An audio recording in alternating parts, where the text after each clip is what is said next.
wanting you to work for free. Let me tell you, sisters and brothers, slavery is illegal in this country.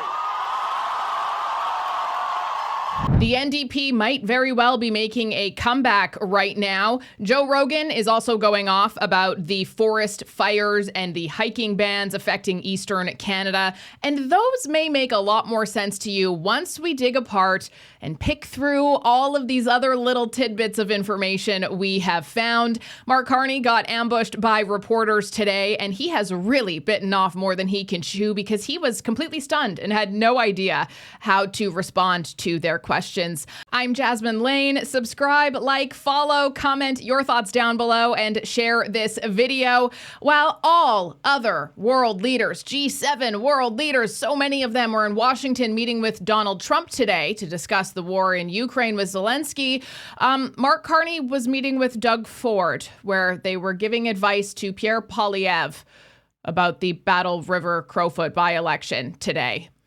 There's no greater tell, by the way, of just how far Canada has fallen on the world stage than this. Can we get an update on how trade talks are going? How are they going? Good morning. Bonjour. How are trade talks going? Well, actually, I'm just going to meet with Minister LeBlanc. We'll have a discussion of that, and important discussion with Premier Ford this morning on a variety of aspects for the Ontario economy, the Canadian economy, which of course includes trade, but goes much more to the issues that we can control and how we build out from within. Like what would some examples be? Well, we'll talk about the housing sector. We'll talk about steel, auto, new sectors of the economy, including artificial intelligence. What we're doing in terms of making Canada competitive. Wow, nothing like a few more meetings to really continue to get nothing done.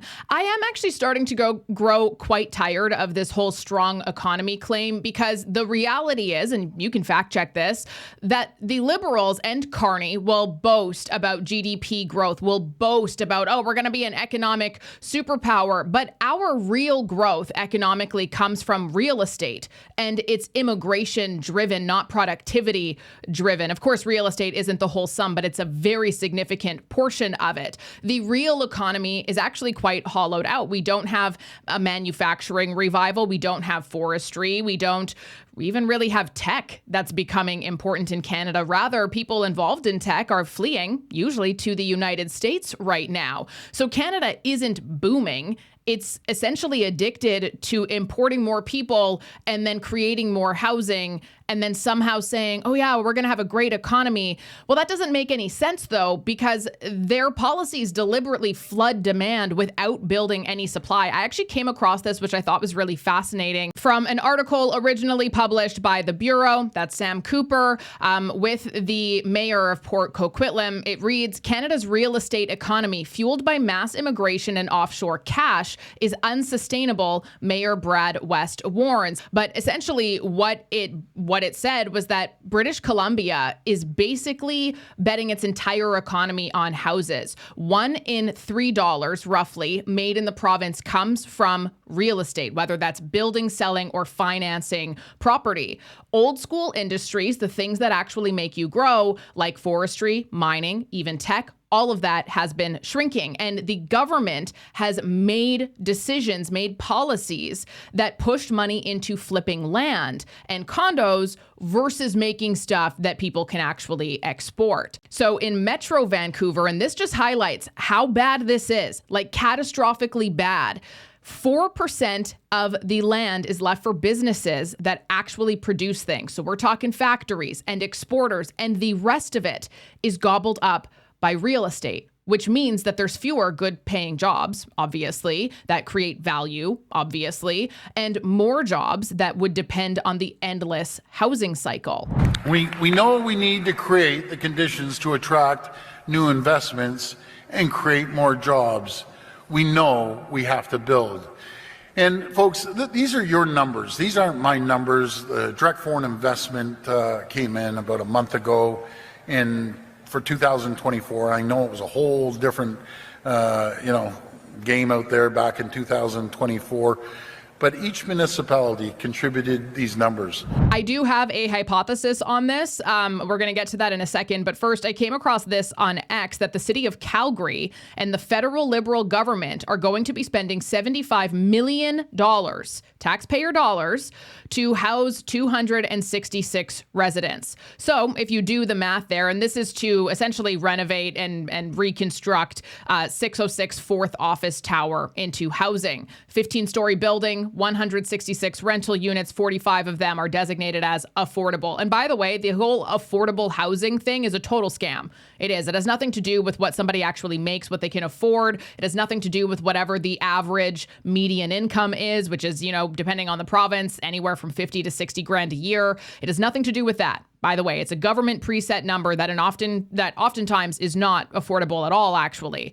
But here we have $75 million being allocated by the federal government as well as the city of Calgary. And we want you to pat us on the back. We're doing such amazing things here to have houses built in 2 years for people to live here. 166 apartments that could, if people are partnered up, have 266 tenants, possibly, with the per person cost being just shy of $282,000 each.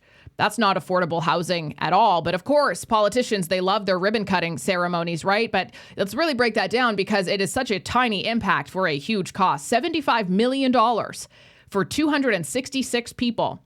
You're not fixing a housing crisis there, by the way. That's just a press release. Donald Trump is so unpredictable. I don't even know if he knows what he's doing tomorrow morning. So let's start focusing on creating that environment. But is there an acceptance? Is there an acceptance, I guess, from leaders that we'll just have the tariffs? Again, the Prime Minister will speak on that, but the President is unpredictable. He'll come out with some cockamamie thing tomorrow that we don't even know about. You really got to just flip the record at this point because it's just embarrassing that our leaders are still routinely chanting the same old BS. Oh, Donald Trump is so unpredictable. Is he? He told you exactly what he wanted. You just didn't do it. Maybe if you tried doing it, which would be good for your country too. That's not a cave. That's a win for literally everybody. Maybe if you just did it, he wouldn't be unpredictable, as you say, because you're actually just listening. It's weird how every other country was able to do that and we weren't. Crazy. I don't know. Is he unpredictable or are we incompetent? So do you think that Mark Carney is being too elbows down in response to that unpredictability? Not at all. He's doing an incredible job. He's working collaboratively with 12 other premiers and myself and working as Team Canada. And he's doing a very, very good job, in my opinion. Put in his position, dealing with Donald Trump.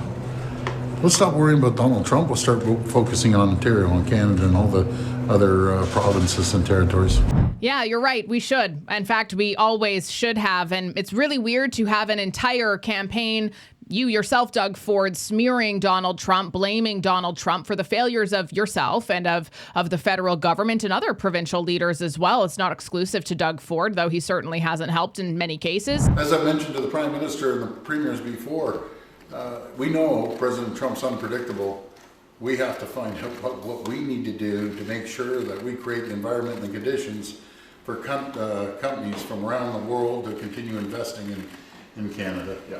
And we'll have that discussion. And everything about this, it seems so dumb if you assume that their goal was true prosperity, but their goal was not that. Clearly, it was political survival. And so if you think of it in that lens, every single thing that has happened over the last decade makes perfect sense. You have short-term GDP optics with immigration and housing. You have fast GDP growth for headlines with that, which is a perfect campaign and talking points, even if Canadians feel squeezed, even if the reality isn't as good as it may appear on paper for a very brief moment in time before the catastrophic reality is felt. Focus on, yes, prosecuting the government. We did that very well. We ran Trudeau out of town. We defeated the carbon tax.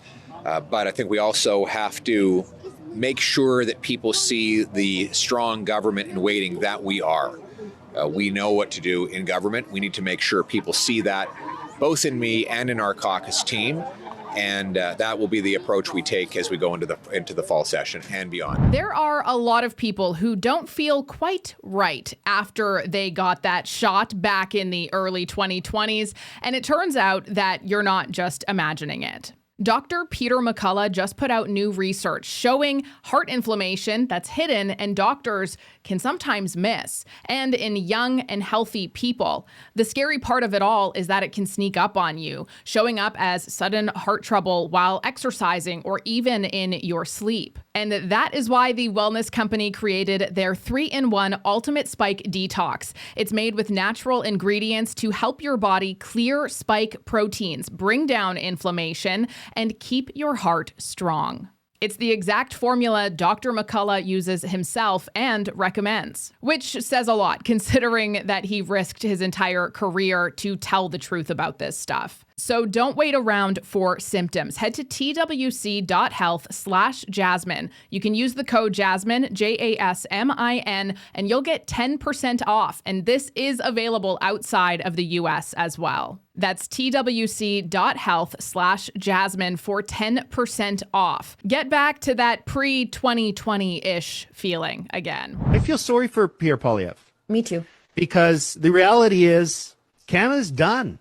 And the reason I say that, and I'm so resolved to it, is it's not just structural, the imbalance in how electoral power functions. It's cultural. It's the ethos of the people. And if he says things to be responsive to conservatives, by small c conservatives, so somebody who is politically conservative, as opposed to a political party in Alberta and Saskatchewan or Western Canada, he's going to lose votes in Ontario, Quebec, New Brunswick, PEI, Nova Scotia. And if he says things to be responsive to their perspectives and needs and ethos of the world around them, he's going to lose votes on the prairies. And it's because we're fundamentally different people. And it's become increasingly clear that we see the world through a different lens, that Albertans and people from Saskatchewan want less government in their lives. They want government to get out of their way. And Doug Ford was asked by the press today what he had to say to Pierre Poilievre, and here is his advice. Work with the Prime Minister. How's that? It was Team Canada. Yep, he has said that he's going to be doing that because a good idea is a good idea. He's actually encouraged them to take his ideas. You know, let's put our political stripes aside and start working together collectively on large infrastructure projects, on other areas that he can cooperate with the government. Yep, conservatives have been calling for that for years. It's weird that you're making it sound like they haven't been. Would you have plans to meet with Poilievre to push that message and make sure that he is working with the Prime Minister? All I want to do is move forward collectively as a government. I don't care about political stripes. The person I'm working with right now is the Prime Minister of the day, and as far as I'm concerned, he's doing a really, really good job considering the position he's been put in. I challenge anyone try to deal with Donald Trump, myself included. He's a different type of cat. He's doing really, really good. Well, still no big projects announced, no regulatory hurdles removed, and more tariffs on Canada. As for challenging anybody else to deal with Donald Trump, it's funny you should say that because almost every other country in the world has, and they have come out with deals. So I'll just leave that there. But we're united. We know what we need to do. And we know that we need to cut the regulatory burdens off of companies, lower taxes, put money back into people's pockets, support companies that need investment to grow and expand here, and onshore, the procurement side. It's absolutely critical. Knowing what you need to do and actually doing it are two very, very different things. And I will say it's quite fascinating to me that other G7 leaders were invited to Washington to help discuss what's happening with Ukraine and Russia right now. Fun little tidbit for you. Canadian taxpayers have sent roughly $20 billion in aid to Ukraine since 2022, which is more than any other country on a per capita basis. But despite this, as Canada Proud writes, our leaders are not being invited to any negotiations to end the war. The world does not respect our liberal leaders. I wonder why. They're finding people for walking in the woods. You hear about that? Where? In Saskatchewan, is that where it is, Jamie? Walking in the woods? Yeah, this guy got fined 20. They told you that if you get caught in the woods because it's so hot out, they're worried about wildfires. There's no wildfires, but they're worried about wildfires. Every year you worry about wildfires. So to combat this, they fine people $28,000 to walk into the woods. That's a lot of money. And one guy did it. He's like, "Fuck you, I'm going to the woods," and then he went viral, of course. Man, which is a good move. Probably. Well, what's going on in the UK? I mean, they're putting $28,000 move. They're putting thousands of people in jail for social media posts. Oh yeah, no banana stuff. Everybody's going communist. You know what's really interesting about the East Coast? It's not Saskatchewan, it's the East Coast. And Nova Scotia, as an example, locking down the province over wildfire risk. They've banned hiking, camping, fishing, and even walking on private property in some cases. And they say it's for public safety. Oh, you can't break your leg because our first responders are tied up. We don't want you starting a fire. They change the reason so frequently. But instead of prioritizing firefighting, the province is starving suppression efforts while pouring dozens of millions into all sorts of other virtue signaling spending and cultural spending, even a TV series for Hulu, actually. So I was able to find this. Let's just compare their budget. So citizens are not allowed to exercise their property rights, recreation, basic movement under the justification of wildfire danger. But only $1.1 million is earmarked for actual wildfire suppression equipment and training.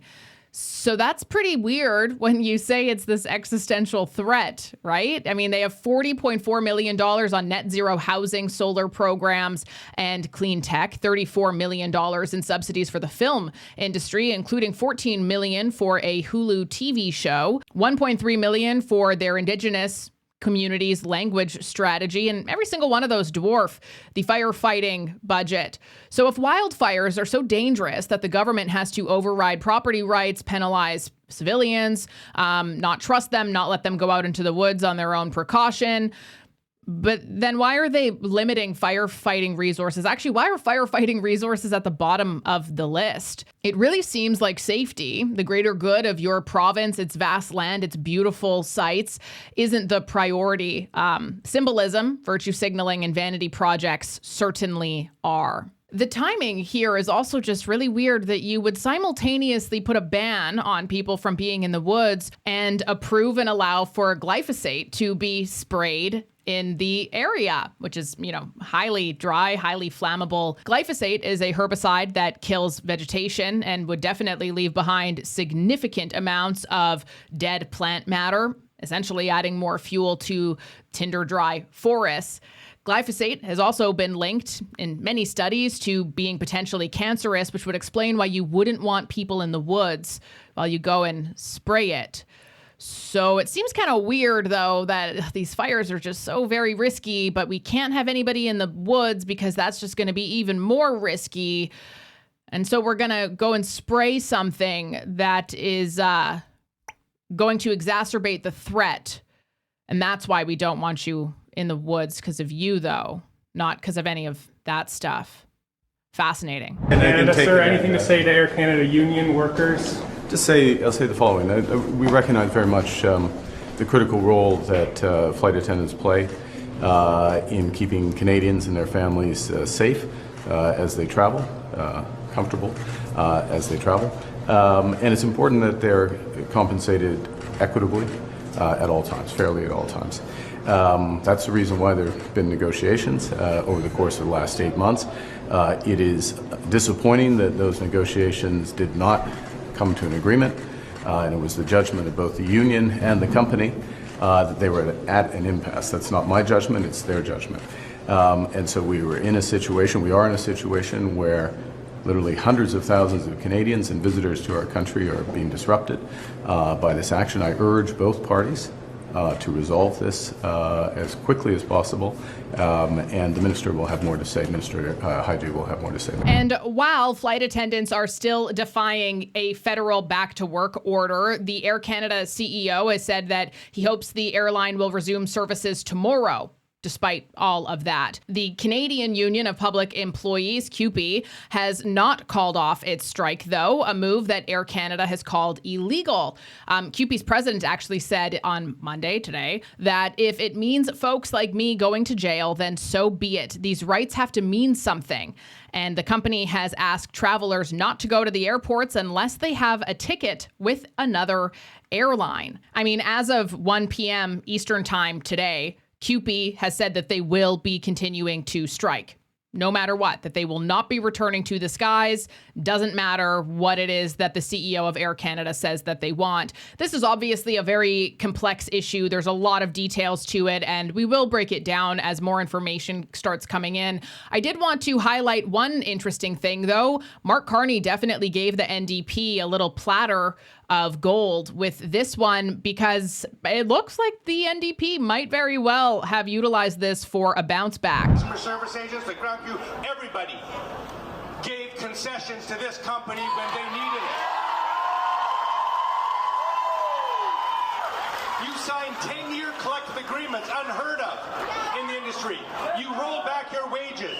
You took all sorts of working condition concessions, and you did it to help the company. Now, where are we today? This company is making billions of dollars. Their executives are making millions of dollars, and they are sitting here wanting you to work for free. Let me tell you, sisters and brothers, slavery is illegal in this country. There has been a lot of conflicting messaging on this one. Some people are saying that the more they learn about it, the more they're turning against the union on this case. Some people are saying the exact opposite. But what do you think about it? You can let us know in the comments down below. I do my best to try to get to every single one of them. And just a friendly reminder that there's all kinds of scam and fake accounts on here. So if it's ever me responding to you and not just somebody using my name and profile picture, I am verified on YouTube, X, and Instagram. So there will be a little check mark beside my name. Stay safe out there. Make sure to subscribe, like, comment, like I said, and share this video. And I will talk to you tomorrow.